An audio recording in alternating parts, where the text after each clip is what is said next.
Jubilejni 10. dan GS1 Slovenija z naslovom Puščamo dobre sledi je potekal 21. novembra 2019 v Ljubljani. In zakaj prav sledljivost? Sledljivost je pomembna za vse nas. Pomembna je za nas kot potrošnike, pomembna je za nas, kadar se znajdemo v vlogi pacienta. Sledljivost je tema, o kateri govorimo, kadar govorimo o dobro organizirani in učinkoviti preskrbovalni verigi. Za vse nas je pomembno, da poleg sledljivosti in tudi kakovosti podatkov pridemo do varnosti. In ravno zaradi te varnosti smo ugotovili, da je tematika tako pomembna, da ji posvetimo cel dan GS1. Udeleženci so govorili o sledljivosti na različnih področjih poslovanja, v trgovini in na spletnih tržnicah, o industriji, logistiki, zdravstvu, na področju prehrane ter tudi v izobraževanju. So marketplaces have made a big change to e-commerce, and because they're technology driven and they have no stores, they are also free of those challenges. So they have more time to spend on how to match consumers to buyers or to sellers. So that's a really important change, that anyone can sell. And they can sell any product anywhere in the world. In terms of how sellers what they should consider before trading on a marketplace, it's important to choose a product carefully, to have all of the product data available. You need a barcode online basically to enable your consumers to be able to find, compare and buy your products. Even within your own web store, you should make sure that the GTIN is visible, because search engines like Google, for example, are actively searching for the barcode. So it enables them to be able to surface the products to your consumers a lot easier. And obviously using an identifier such as the GTIN means that they are able to be absolutely sure of what that product is when it is related to the same product data that they're seeing. Kar se tiče sledljivosti, za tiste, ki uporabljamo standarde med seboj, rekel, ni težav. Zadeve funkcionirajo zelo lepo, zelo avtomatično, se povezujejo sistemi in tako naprej.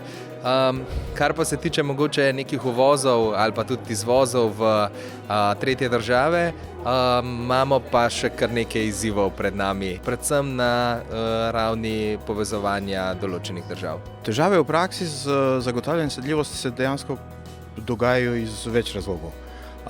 Lahko rečemo, da je poglavitni razlog sama tehnologija in možnost uporabe trenutnih sistemov za sledljivost. Predvsem se pogovarjamo o črtni kodi. Se pravi, ali dobavitelj v celotni oskrbovalni verigi uporablja označevanje transportnih enot in označevanje artiklov z ustrezno označbo, ki se je potem lahko prebere na vsakem mestu, ki je v oskrbovalni verigi. Drug problem pa je dejansko uporaba standardov.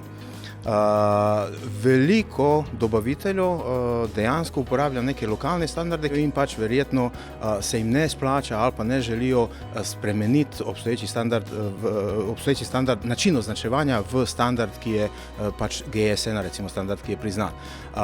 Enaka zadeva je pri logistiki. Tudi veliko logistov uporablja označevanje svojih tovornih enot na samo svoj način in potem v praksi dejansko imamo težavo pretvorbe ali pa branja vseh teh kod, ali kar se v praksi velikokrat dogaja, da dejansko na nekoj točki moraš ustaviti pošiljko in vse transportne enote ponovno označiti, da bi od te točke naprej imel sledljivost. Problematika je predvsem v tem, da vsi členi v verigi, logistični verigi ne zagotavljajo ustreznih podatkov ali pa sploh podatkov. Drugi problem je, da je otežkočena povezljivost med sistemi, se pravi eni členi v verigi to omogočajo, drugi ne. In s tem se prekine tok podatkov, tok informacij. Kar se tiče pa standardov, je pa pomembno to, da standardi omogočajo hitrejšo vpeljavo izmenjave podatkov, recimo, oziroma branje podatkov in konec koncev globalni jezik je za vse v verigi. Sledljivost na prehranskem področju je izredno pomembna. Je, širša kot mogoče sledljivost v nekem proizvodnem procesu. Zato je pravzaprav tudi zagotavljanje težje. Težje je predvsem zaradi tega, ker so v ta sistem sledljivosti vključeni različni deležniki z različnimi interesi in pa seveda tudi širša javnost, če hočete, državljani, potrošniki s svojimi pričakovanji. Tako kot mi opazujemo okolico, tako kot smo tudi danes slišali že iz nekih predstavitev, je ključna stvar za sledljivost, da se partnerji med sabo dogovorijo, na kakšen način bojo sodelovali v preskrbovalni verigi. Osnova je, da se držimo nekih standardov. Brez standardov ne bo šlo. Če bomo vsi delali samo neke, tako rečemo računalniško, prevajalne tabele, kaj je zdaj kdo dostavil kom, zato da se bomo med sabo razumeli, bo to vedno težje in težje. Če pa se držimo standardov in tukaj standardi GS1 lahko s svojimi rešitvami veliko pomagajo, potem pa bo, vsaj jaz mislim osebno, tudi vsem skupaj lažje. Sledljivost v zdravstvu je pereča tema. Na koncu smo vsi uporabniki zdravstvenega sistema in varnost pacientov je tisti glavni cilj sledljivosti. Sledljivost gotovine je posel, s katerim se ukvarjajo vse banke in seveda tudi prevozniki gotovine, ki so vključeni z nekim novim pravilnikom, ki začne veljati z drugim letom.